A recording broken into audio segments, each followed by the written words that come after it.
국가법령정보센터 사이트에 들어왔고요. 여기서 자치법규 보시면 조례가 있잖아요. 그 자치법규 클릭하시고 여기에 학생인권 조례를 검색해 보시면은 여러 지역청들의 학생인권 조례가 나옵니다. 그런데 여기에 강원도 교육청 학생인권 조례는 아직 없고요. 그래서 다른 지역들의 사례들을 살펴볼 수가 있는데 우선 경기도교육청 학생인권 조례 보시면은 총칙부터 대한민국 헌법 31조랑 유엔 아동의 권리에 관한 협약 등등으로서 학생의 인권이 학교 교육 과정에서 실현될 수 있도록 함으로써 인간으로서의 존엄과 가치 및 자유와 권리를 보장하는 것을 목적으로 한다. 이렇게 아주 거창한 목적이 있고 정의부터 학교란, 학생이란, 교직원, 학생의 인권부터 해서 여기 목차를 보시면요. 총칙, 인권, 지능, 구제, 보칙, 총칙도 목적 정의, 인권 보장의 원칙, 책무, 학생의 인권 보시면 차별받지 않을 권리, 폭력, 위험, 학습에 관한 것, 정규 교과, 휴식, 개성 등등이 있습니다. 사생활 자유부터 쭉 내려가시면은 뭐 급식, 건강, 징계, 상담, 소수 학생의 권리까지 있죠. 다른 지역들도 대부분 비슷합니다. 제가 있는 지역인 서울 거를 살펴볼까요? 다시 학생인권 조례. 서울특별시 학생인권 조례 보시면요. 아까 봤던 것과 비슷하다는 거 아실 수 있고요.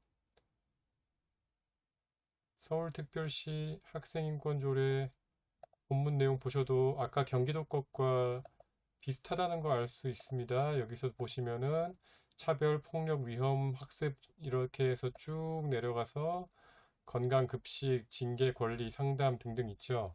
그래서 이런 내용들은 지역의 특성이 어느 정도 들어갈 수는 있지만 대동소이하고 결국은 대한민국 헌법이나 교육기본법, 초등등교육법, 특히 유엔 아동의 권리에 관한 협약 등을 근거로 해서 각 지역에 적용되었다고 보시면 되고요. 각 내용들도 보면은 지역들도 다 비슷비슷합니다. 그래서 저는 서울시 교육청에서 나온 자료들, 학생들에게 나눠줬던 학생 인권 수첩이 있는데 이 내용이 살펴볼 만 하거든요. 그걸 중심으로 살펴보려고 합니다. 지금부터 서울시 교육청에서 나온 학생 인권 수첩의 내용을 중심으로 학생 인권에 대해서 알아볼 건데요. 사례 중심으로 되어 있기 때문에 여러분들이 좀 더 쉽고 재미있게 이해할 수 있을 거라고 생각해서 이 자료를 갖고 왔습니다. 각 지역청별로 나름 많은 노력을 하고 있기 때문에 인터넷 검색해 보시면은 좋은 자료들이 많이 있고요. 여기 있는 사례들 쭉 살펴보시면은 인권조례가 어떤 내용을 담고 있는지, 학생 인권이 어떤 것인지, 또 우리 지역청에 새로 인권조례가 생긴다면 어떤 내용으로 들어올지도 짐작을 해볼 수가 있습니다. 수많은 논란거리가 되고 있다는 걸 아실 겁니다. 그런데 제가 아주 대단한 교육적인 견해로 뭐 학생 인권을 지키기 위해서 선생님들이 이렇게 해야 된다, 이런 걸 주장하려고 하는 수준까지는 굳이 기대하지 않고요. 최소한 여러분들이 나도 모르는 사이에 나는 열심히 열정적으로 가르쳤을 뿐인데 어느새 모르게 학생 인권을 침해했다는 혐의로 학생들한테 욕먹는 거 정도가 아니라 교육청에서 조사를 받고 심하게는 경찰서나 혹은 검찰에서 조사받고 기소받고 재판까지 받는 상황이 요즘 많이 발생을 하고 있거든요. 진짜 안타까운 거는 정말 최소한의 일만 하는 선생님들한테는 그런 일들이 잘 일어나지 않아요. 열정적으로 학교에서 많은 일을 하시면서 스트레스도 많이 받으시고 그런 분들이 까딱 실수하고 여기서 좀 책 잡힐 일들이 있으면은 이제 인권위의 해석에 따라서 인권조례 위반, 위법으로 선생님들이 그 징계나 처벌을 받을 수도 있는 거거든요.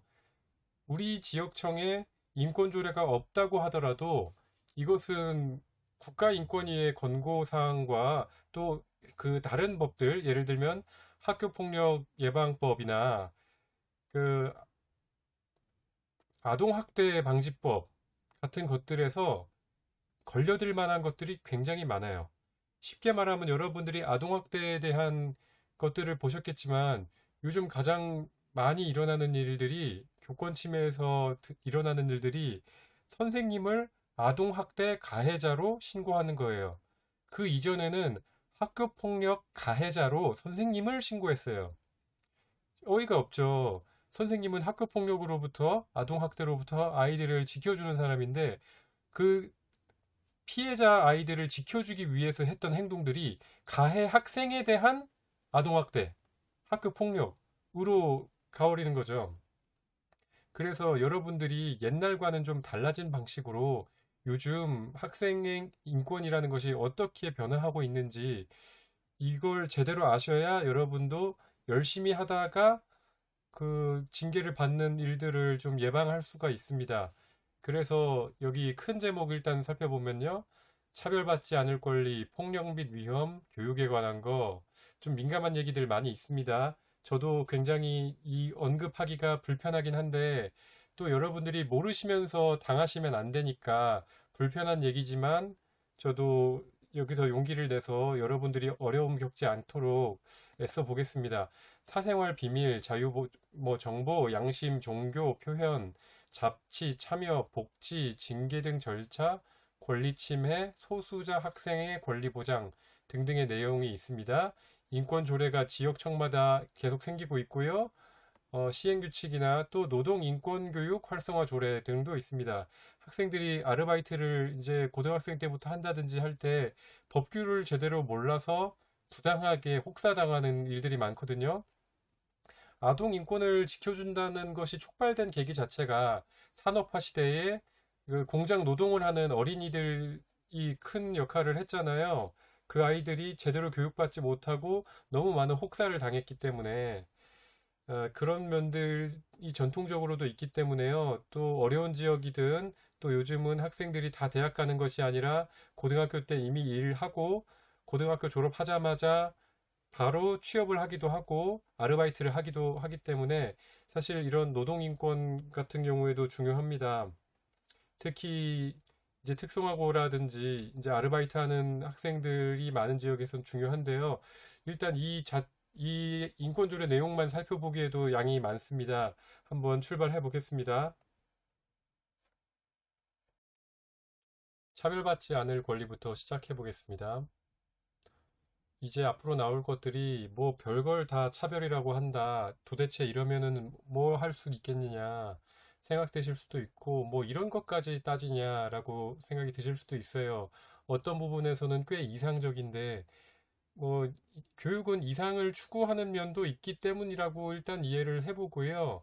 그래서 예전에 비해서 우리가 조심해야 되는 부분들이 상당히 많아졌습니다. 그래서 이제 찬찬히 같이 살펴볼 텐데 자, 학교에 심화반이라는 수업이 있다. 이제 성적과 관련된 차별 이야기인데요. 심화반의 학생들에게 특별 자습실을 주고 심화 특강이나 프로젝트 수업 같은 다양한 혜택을 줄인다.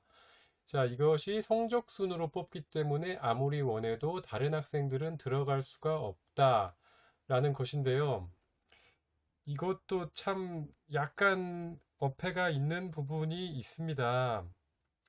네, 학생들한테 어떤 특별한 교육 혜택을 줄 때, 교육 프로그램을 줄 때 성적 순으로만 잘라서 주느냐, 아니면은 저희 학교 같은 경우에도 이 프로그램의 뭐 지원 동기, 뭐 지원서, 혹은 성실하게 그동안 학교 생활을 했는지, 출결은 제대로 할 수 있는지, 적어도 이 심화반을 개설했을 때 출석은 제대로 해야 되니까, 이런 다양한 요소들로 뽑아야지 단지 시험 성적만 가지고 잘라서 몇 등부터 몇 등까지는 심화반에 들어올 수가 있고 걔네들은 마치 이제 생활기록부 몰아주기 같은 프로젝트 수업, 심화 특강 같은 걸 준다. 심지어는 어떤 학교에서는 심화반 아이들을 위해서 나눠준 프린트물에서 내신 문제가 출제됐다. 이런 것도 상당히 문제가 된 적이 있었죠. 그런 사례들을 가지고 구성을 한 것인데요. 이런 것들도 차별로 볼 수 있기 때문에 교육청에서 감사와 지적 사항이 될 수 있습니다. 그러니까 성적만으로 하지 말고 그러면 무슨 기준을 쓰느냐? 성적 말고 성실성을 알 수 있는 출결 같은 거 있잖아요. 그리고 그 프로그램에 대한 지원 계획서, 또 그 부서에서 이전에 제대로 성실하게 참여했었는지 이런 것들을 종합적으로 보고 학생을 선발하라 이런 권고가 되겠습니다. 사실 출결은 굉장히 중요하죠. 여러분들이 고입, 그러니까 외고나 특목고, 과학고 준비하는 것도 그렇고 학생부 종합전형에서도 출결 내용이 생기부를 볼 때 제일 먼저 눈에 들어옵니다. 그럴 때 질병 결석이 너무 많다 하면은 이 학생이 정말 희귀병이 있는데도 불구하고 그걸 극복해내서 열심히 공부하는 그런 학생인지 아니면 혹은 불의의 사고를 당해서 뭐 교통사고를 당해서 장기간 뭐 결석을 해야 됐다든지 뭐 이런 건지 아니면은 학교 가기 싫으면 혹은 몸이 조금 아프다는 핑계로 자주 빠지는 학생인지 이런 거에 대해서 채점관들은 생각하게 돼 있고요. 그리고 당연히 취업을 할 때도 자주 빠지는 학생은 그것이 아파서든지 어떤 사정이 있어든지 별로 좋은 것이 아니거든요. 그래서 단지 이제 교과 성적으로 나오는 교과 성적으로만 나오는 등수 이외에도, 교과 등급 이외에도 다양한 요소들을, 합리적인 요소들을 사용할 수가 있다는 말이죠. 그러니까 성적만으로 하지 말아라. 이런 권고가 되겠고, 이런 얘기 들어보시면은 그래도 어느 정도 선까지는 이해가 되시리라고 생각이 듭니다. 자, 이거 굉장히 민감한 얘기예요. 이제 앞으로도 민감한 얘기들이 계속 나오는데요. 남자가, 여자가 이런 말들에 대해서 어, 이것도 교직 사회에서도 사실 여자가 더 많은 직장이잖아요. 그렇게 해서 뭐 역차별 문제도 문제 제기하시는 분들이 꽤 많고 이 잘못 건드렸다가는 굉장히 민감할 수가 있는 부분이라서 연수 강의를 하는 저도 굉장히 조심스럽습니다. 연수 강사들에게도 주의사항으로 성과 관련된 얘기는 하지 마라, 웬만하면 하지 말아라. 이런 식의 지침이 있을 정도거든요. 그래서 심지어는 이런 것까지 얘기합니다. 왜 여자는 치마 교복만 입어야 되느냐? 여학생도 바지 교복을 입게 해달라. 이런 것들은 많이 제기가 됐던 문제들이에요. 그래서 여학생이 바지 교복을 입고 싶어 하면은 바지 교복을 입게 해줘라. 라는 관점이 있고요. 그러면은 만약에 이제 좀 많이 가면은 남학생도 치마 교복을 입고 싶어 한다면 어떻게 될까요? 이런 문제까지 고려를 하게 되는 것이죠. 일단 이 정도 거기까지 가면 사실 너무 나가는 감이 있으니까 이 정도 선에서 일단 살펴볼게요. 어, 원래 여학생 중에서도 치마보다는 바지만 고집했던 학생들이 있습니다. 그런데도 중고등학교 가니까 교복으로 치마를 입게 하니까 뭐 좋아하는 사람도 있겠지만 싫어하는 사람도 있겠죠. 근데 어떤 학교는 여학생도 바지 교복을 입게 해줘라. 근데 이런 것도 인권위에서는 바지도 입게 해주라고 권고하는 부분입니다. 자, 그러면 남학생 같은 경우에도 똑같은 규칙을 위반해도 여학생보다 남학생이 더 무거운 벌을 받는 느낌을 든다. 남자니까 더 힘든 일을 해야 된다. 뭐, 이런 말들이 다 요즘은 성차별적인 언어라고 해서 그것이 비교육적이라고 지탄을 받습니다. 조금 더 나가면은 성희롱이라고까지 들을 수 있기 때문에 요즘 성과 관련된 문제들은 굉장히 언급이 조심스러운 것이죠. 그리고 뭐 두발 머리 모양 이런 것까지 예를 들어 얘기한다면요. 여학생은 머리를 20cm, 30cm 길러도 되는데 왜 남자는 기르면 안 되느냐라는 문제 제기를 할 수 있단 말이에요. 그러면은 남자는 원래 머리가 짧고 여자는 길다? 라고 하는 것도 어느 정도 선입견이죠. 왜냐하면은 우리가 100여 년 전만 해도 남자도 다 머리를 기르고 상투를 틀고 했거든요.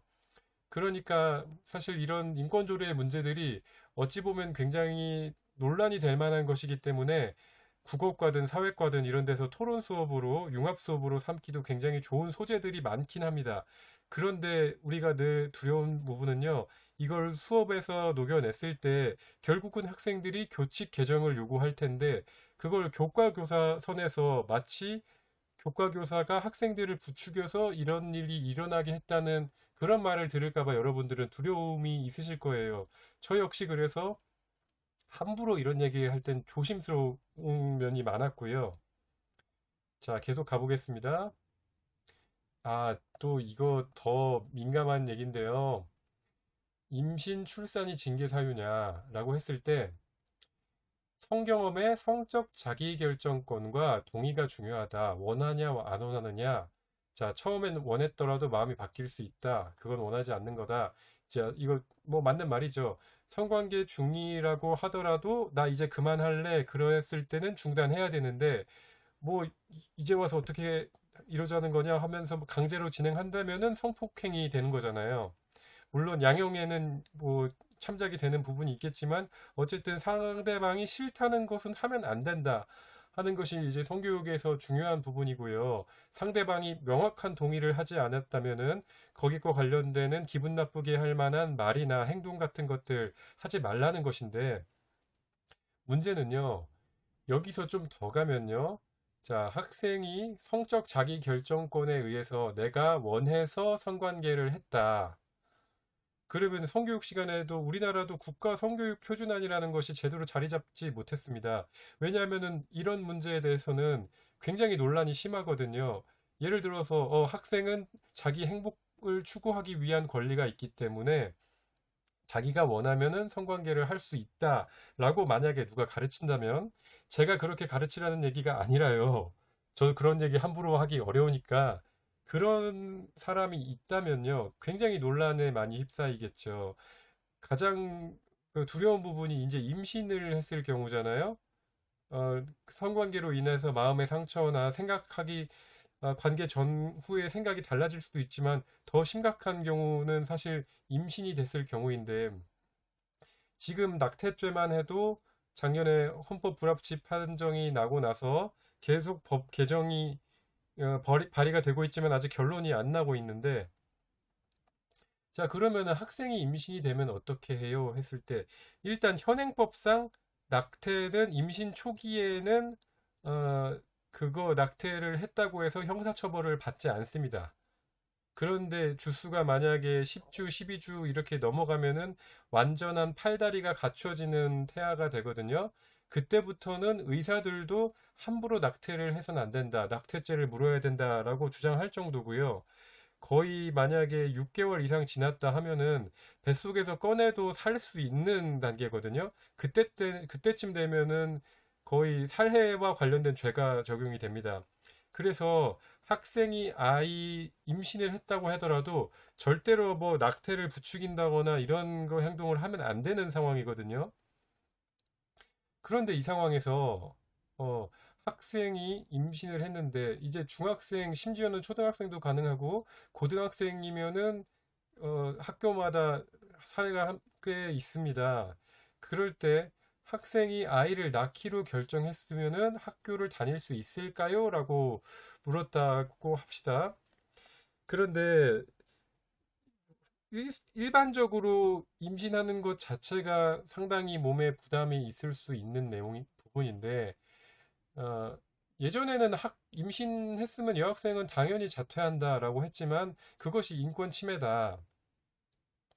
그러면 뭐 강제 전학? 예를 들면은 임신한 상태에서 혹은 영아를 양육하면서 다닐 수 있는 대안학교가 전국적으로 많이 생겼어요.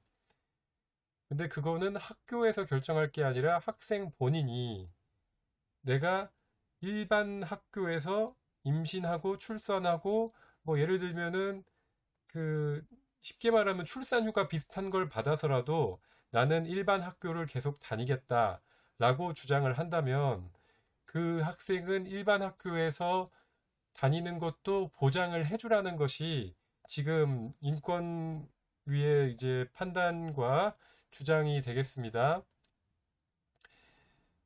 그래서 학생이 정말 나는 어떻게든 이 학교에 계속 다니겠다 하면은 어, 쉽지 않은 사례가 될 것 같아요. 저도 그 임신한 학생들이 다니는 학교, 따로 그런 학생들만 모여있는 대안학교 같은 형태의 얘기는 들어봤는데, 진짜로 학생이 임신한 채로 출산까지 계속 학교를 다니는 사례를 직접 제가 듣지는 못했거든요. 하지만 이런 거에 대해서도 지금 사실 저출산 시대잖아요.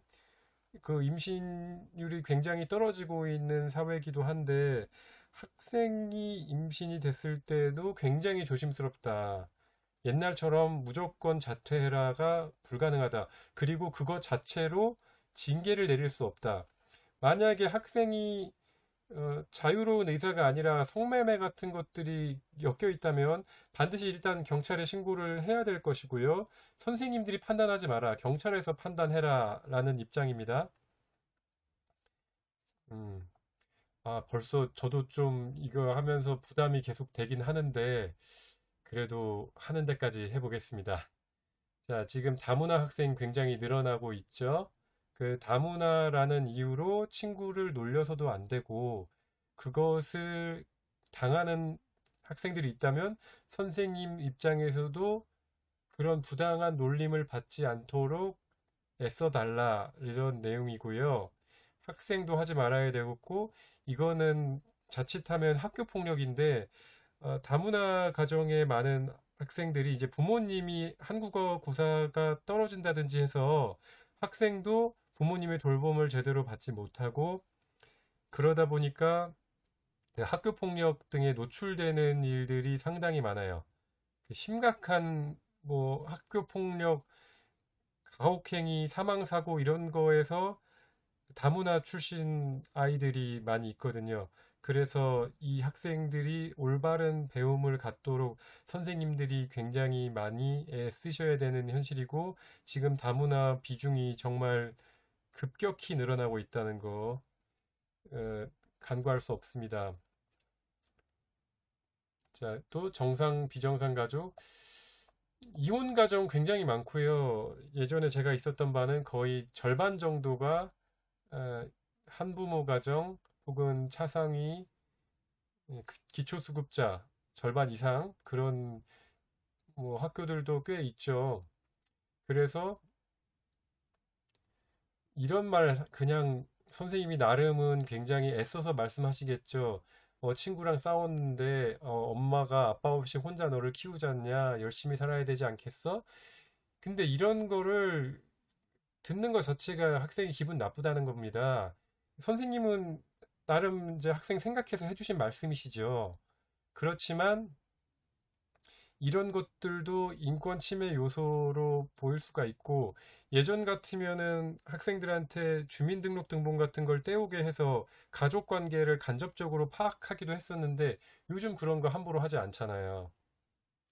그 학생에게는 교육적으로 이 학생의 가정 형편을 아는 것이 참고가 되고 도움이 되기도 하지만 그런 선입견 없이 대하라는 것이 일단 기본적인 태도가 되겠고 학생이 어떤 지원을 받는다는 거, 뭐 한부모 가정이라든지 기초수급자로 지원을 받는다는 그런 형편이 최대한 공개되지 않게 하기 위해서 여러 가지 장치가 생겼습니다.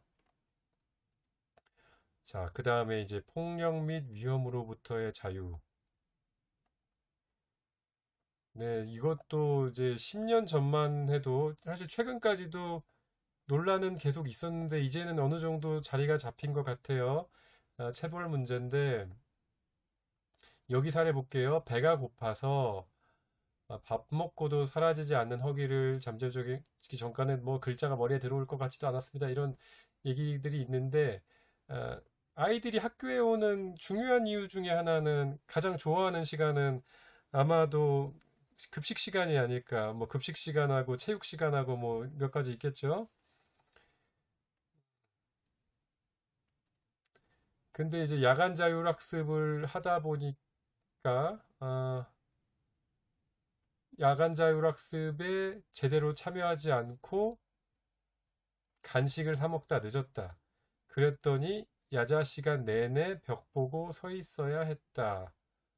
라고 해서 선생님 나름대로 쉽게 말하면 야자를 무단으로 빠진 학생들에 대해서 벽 보고 계속 서 있는 벌을 내리신 거죠. 그럴 때 이게 직접 때린 것뿐만 아니라 오래 서 있게 해서 다리를 아프게 했다. 신체적 고통을 주었다. 라는 것도 훈육 훈계의 방법으로 도구, 신체 등을 이용하여 신체에 고통을 가하는 간접 체벌로 본 겁니다. 그래서 우리나라 같은 경우는 그동안 계속 체벌에 대한 논란이 있었죠. 예를 들면은 우리는 훈육수단으로 옛날부터 체벌을 당연하게 썼습니다. 쟤는 좀 맞아야 돼. 뭐 선생님이 그 떠드는 애들 때려서라도 수업 분위기 좋게 만들면은 좋은 선생님이고 애들 분위기 못 잡으면은 못 가르치고 무능한 선생님이고 이렇게 인식을 했던 게 사실이에요. 그런데 이제 인터넷 스마트폰이 막 보급이 되면서 학생들이 선생님한테 너무 심하게 맞아서 뭐 살이 터진다거나 뼈가 부러진다거나 뭐 장기에 문제가 생긴다거나 이런 사례들이 계속 공유가 되고 그런 걸 어렸을 때부터 봤었던 어른들이 가졌던 상처와 슬픔들 있잖아요. 이런 것들이 계속 드러나게 됐던 것이죠. 급기야는 2010년에 이제 일명 오장풍 사건이라고 초등학교 학생들이 이제 선생님께 따귀를 맞고 그래서 넘어졌는데 선생님이 발로 차고 이런 게 학생들의 스마트폰 영상에 다 찍혀서 인터넷으로 유포가 됐습니다. 그때 서울교육감께서 더 이상 이제 막을 수가 없겠다는 지경이 된 거죠. 언론에서도. 그래서 그 선생님께 굉장히 그전보다 강한 징계가 내려졌어요. 이제 교단 떠나시게 됐던 것이죠. 그리고 나서 사실 제가 활동하는 카페도 그때 만들어진 거거든요. 체벌을 훈육의 수단으로 쓸 수가 없는 시대가 되어버렸으니까 이게 교육적으로 바람직하냐, 시기상조냐 이런 말들도 많았지만 이렇게 밀어붙이니까 일단은 지금 체벌이 사라진 것은 다행한 일이긴 한데 문제는 교권이 너무나 실추됐다라는 문제가 생겼죠. 그래서 일단은 선생님은 체벌은 거의 모든 종류의 체벌이 어렵다고 보시면 돼요.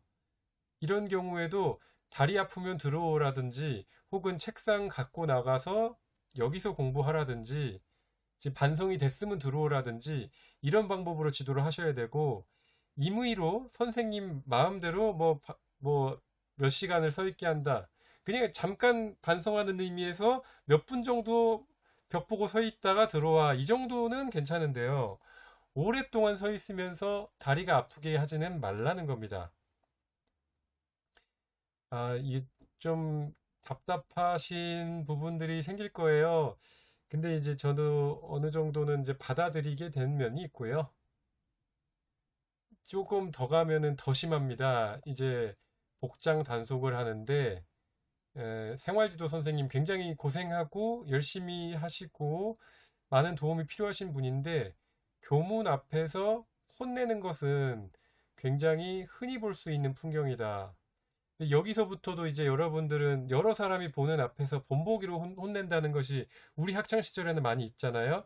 그래서 3월 달에 한번 본보기로 걸려서 된통 혼나고 그걸로 기싸움으로 기선제압하고 그런데 이제는 그런 방식이 굉장히 위험하다는 거다. 선생님께 생활지도 선생님이 욕설을 했다. 놀랐다. 여기 XXX야. 아, 뭐 이게 참 우리가 친근하게 야 이 자식아 하는 것도요. 아 이 자식아 하고 뭐 변호사들이 이제 고소장에다 쓸 때 이 자식아 너 뭐 이렇게 하면은 어감이 확 바뀝니다. 너 바지통이 왜 이렇게 좁아? 그래서 이제 복장 단속이 있는 학교인데요. 교칙에 있는 건 사실이지만 지나다니는 데서 이렇게 큰 소리로 욕까지 해야 되나? 사실 이게 선생님들이 되게 답답한 노릇이죠. 그러면 지도하지 말라는 거냐? 어떻게 지도하라는 거냐? 좋은 말로 친절하게 지도하라고 그러면은 아이들이 듣나? 그걸 다 교칙에 기록하고 서울 같은 경우에는 이제 복장 단속 웬만하면은 완화해라. 완전 교복 자율화까지도 얘기를 하고 있거든요. 교육청 입장에서는 교복 자율화해라. 근데 강제로 자율화라고 하기는 그러니까 학교마다 공론화를 통해서 정해라. 뭐 이런 입장이에요. 그 선생님의 언어 폭력에 대한 증언이 쏟아졌습니다. 이런 식의 태도입니다, 지금. 에, 이 선생님이 열정이 있으니까 학생들을 열심히 지도하시는데, 좋은 말로 부드럽게 얘기하면 잘 안 됐으니까 이렇게 강하게 말씀하신 면이 분명히 있겠고, 이런 식으로 열정적으로 10년, 20년 동안 지도해 오셨을 것이고, 과거에도 그렇게 배우셨을 거예요. 그런데 이런 방식들이 이제는 더 이상 통하기가 어렵다는 것이죠. 어, 이제 선생님이 좀 오버를 하신 면이 있습니다. 너 같은 XX가 대학 붙으면 내 손에 장을 지진다. 나중에 애 낳아서 딱 너 같은 뭐로 키워라 라고 말을 했다라고 했을 때 여러분이 학창 시절에 이런 말씀을 하시는 선생님들이 꽤 있으셨을 거고 지금도 교단에서 잘 계실 수도 있습니다. 그런데 요즘엔요, 이런 것들을 아동 정서 학대, 모욕, 이런 것들로 민원을 넣어버리고요. 학생들이 몰래 녹음을 할 수도 있고, 그걸 증거자료로 제출하기도 합니다. 그럴 때 그 녹음을 들어보면요. 선생님은 열정으로 학생을 잘 지도하기 위해서 했던 것인데, 그런 것들이 갈수록 더 통하기 어려운 상황이고요. 그럼 어쩌라는 거냐 하면은 교칙이 있고, 그 교칙에 따라서 지도해라는 것입니다. 사실 학교 선생님들은 법 없이 살던 사람들이고 학교는 특별 교육 권력기관이라고 그래서 이, 예를 들면 선생님이 학생을 때린다고 해서 옛날에는 그게 폭행죄로 처벌되지 않았어요. 그런데 이제 체벌을 하면은 그걸 폭행죄로 처벌하게 되잖아요. 범위가 점점 늘어나고 있습니다. 여러 사람 보는 사람 앞에서 욕을 했다. 그러면 이것은 모욕죄, 갑질 이런 걸로 처벌이 될 수 있어요. 그럼 선생님 굉장히 억울하실 수 있는데요. 저도 이런 말씀드리기 굉장히 조심스럽지만은 이렇게 한번 생각해 보자고요. 내가 교장 선생님께 어떤 방식으로 지도를 받고 싶은, 뭐, 예를 들면 내가 학교에서 실수를 한다거나 혹은 내가 하는 행동에 대해서 부장 선생님이나 교장 교감 선생님이 어떤 오해를 하셨다 했을 때 그분들이 나를 어떤 방식으로 대했으면 좋겠느냐 라는 걸 생각해 보라는 것이죠. 그럴 때 여러 사람 앞에서 호통을 친다거나 하면은 그건 요즘은 이제 갑질 신고 대상이 될 수 있거든요. 똑같습니다. 그것도 여러 사람들의 목격자 진술과 녹음 자료 등등을 바탕으로 해서 갑질 신고를 할 수가 있고요. 심하면은 정말 그분들도 징계를 받으실 수 있어요. 마찬가지로 선생님도 학생들 앞에서 특정 학생을 너무 심하게 모욕했다라는 신고가 들어가면 조사받고 징계 받으실 수 있습니다. 그리고 물론 교사 학생 사이에도 그렇고 학생 사이에 일어났다 그러면은 이건 학교 폭력인데 참 여러 가지 안타깝습니다. 이제 학생들이 처음에 자기들끼리 장난치고 친할 때는 무슨 새끼야 하면서 뭐 무슨 신아 그러면서 애들이 계속 신을 찾아요. 음, 그러면서도 웃고 떠들고 지나다가 기분 나쁘면은 언어폭력 당했다라고 가거든요. 그러니까 선생님들은 평소에도 내가 열정 있고 친하다고 해서 한마디 뭐 꾸지람 한마디라도 더 해야지 내가 훌륭한 선생님이지라는 생각보다는 지금 시대에 맞게 학생들이 기분 나빠하지 않으면서도 어떻게 행동을 변화시킬 수 있을까? 근데 이 사례 같은 경우에는 뭐 바지통을 좁게 한다고 해서 얘가 무슨 범죄를 저지르거나 한 건 사실 아닌 부분이거든요. 그래서 어느 정도는 마음의 여유를 갖고 진행하셔도 될 것 같습니다. 자, 이제 어, 교사 학생 사이라기보다는 이제 사이버 폭력 문제, 학생들의 기본적인 인권이니까요. 이런 것들도 뭐 보호를 해준다는 얘기고 요즘 특히 코로나 이후로 사이버 상에서 아이들을 만날 일이 많아지다 보니까 사이버 폭력의 가해자와 피해자도 어, 학생들끼리 가해를 한다거나 이거는 보통 증거가 명확하게 남잖아요. 온라인 수업 도중에서도 그 선생님 대상으로 또 뭐 욕설을 한다거나 이런 것들은 다 기록이 남기 때문에 이후에 처리하는 게 사실 명확하고 좋은 뭐 쉬운 면도 좀 있습니다. 참 요거 좀 더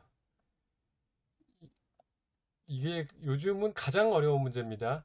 아동학대, 아동학대 중에서도 제일 어려운 것들이 이제 성희롱 문제인데요.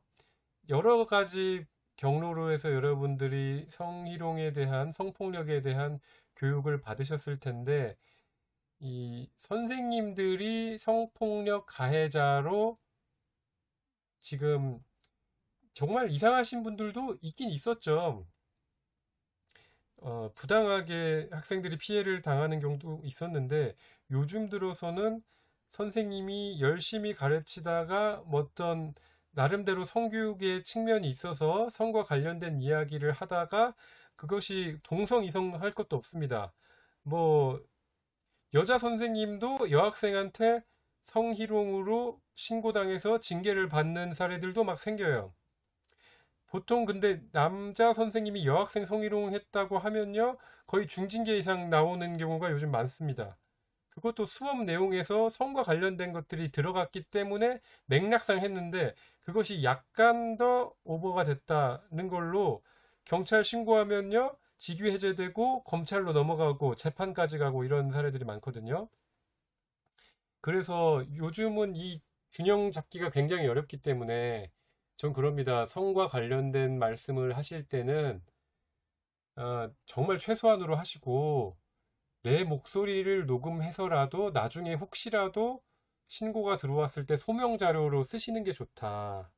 그리고 절대로 학생 근처에 1m 이상 접근을 하질 마셔라. 어쩌다가 옷깃만 스쳐도요. 옛날에는 옷깃만 스쳐도 인연이라고 했지만 요즘은 옷깃만 스쳐도 폭행 내지 성추행으로 몰리는 선생님들이 꽤 많습니다. 이런 말씀 요즘 하시는 분들은 거의 없으실 것 같아요. 그런데 거의 없지만 있으실 여러분들 중엔 없겠지만 여러분 주위 선생님들 중에서 비슷한 말씀을 하시는 분들이 있을 수도 있고 그 말을 듣는 게 여러분이라면은 직장 내 성희롱으로 신고하실 수도 있고 학생이 그런 걸 당한다면요. 이거는 형사처벌 대상이 됩니다. 성인이 성희롱 당하는 것은 직장 내에서 징계 사유 정도지 그걸 가지고 형사처벌을 받지 않아요. 근데 성희롱의 정도가 아주 심해서 거기에 뭐 협박이나 모욕이나 명예훼손이 들어갔다 하면은 형사처벌까지 받을 수도 있지만 성인 대상 성희롱은 형사처벌 대상은 아닌데 아, 직장 내에서 성희롱을 은폐축소하면 그것은 이제 형사처벌 대상이 되긴 해요. 이제 관리자 분들 같은 경우에. 그래서 이제 이 성과 관련된 이야기는 최대한 안 하시는 게 선생님들을 보호하기 위해서 좋다. 국가인권위원회에서 이런 걸 조사를 했는데 고등학생이 9.5%, 중학생 6.2%가 교사로부터 성희롱을 당했거나 목격한 적이 있다고 말하고 있습니다. 지금은 좀 더 줄어들고 있겠지만 여전히 이런 문제로 문제가 불거져서 선생님이 징계를 받는 일들이 많이 있으니까 정말 여러분들 특히 젊은 나이에 이런데 엮이지 않길 기원합니다.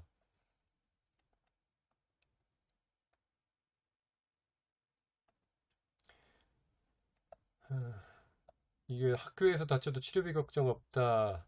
이거 지금 학교 안전공제회 얘기는 대부분 아실 텐데 학교에서 안전사고가 발생할 때요. 그 치료비를 선생님께 과도하게 무는 사례들이 그 책임을 요구하는 사례들이 많거든요. 그때 뭐 고소하겠다 이런 말 들으면은 선생님들이 막 가슴이 벌렁벌렁 하시면서 굉장히 두려움에 빠지세요. 그런데 그런 거 걱정하지 마시고 안전공제회의에 바로 연락을 초기에 하시고요. 초기 대처 응급처치 잘 하시고 그 학부모님 대처 잘 하시면은 과도하게 여러분이 뭐 중과실 예를 들면은 뭐 일부러 했다거나 안전교육을 해야 되는 걸 안 했다거나 그런 문제가 아니면은 여러분들은 이 직접적으로 피해 보상을 해주는 일은 별로 없습니다. 안전공제에서 그 학생이 다친 거에 대해서 배상을 하니까요. 학생이 개인 돈 쓰지 않아도 되고 선생님이 개인 돈 쓰지 않으셔도 됩니다. 다만 중과실이 있어서 선생님이 징계받을 정도로 뭐 자기가 지휘 감독을 의무를 소홀히 했다거나 일부러 학생이 충분히 다칠 수도 있는 상황을 만들었다거나 옛날에 유명한 사례 있죠. 석회수인 줄 알고 석회수로 촛불 끄기를 했는데 거기에 석회수 대신 알코올이 있어서 그게 폭발해가지고 학생이 굉장히 심한 화상을 입었어요. 그런 상황 정도가 아니라면 그냥 수업 활동 중에 하다가 다친 거는 학교에서 학교 안전공제회 이런 곳에서 배상이 되니까 선생님들은 빨리 그쪽에 알아보시고 학부모님이 일단 화가 나면은 더 해결이 어려워질 수 있으니까 전문가의 도움을 받아서 초기에 잘 대응하시길 바랍니다.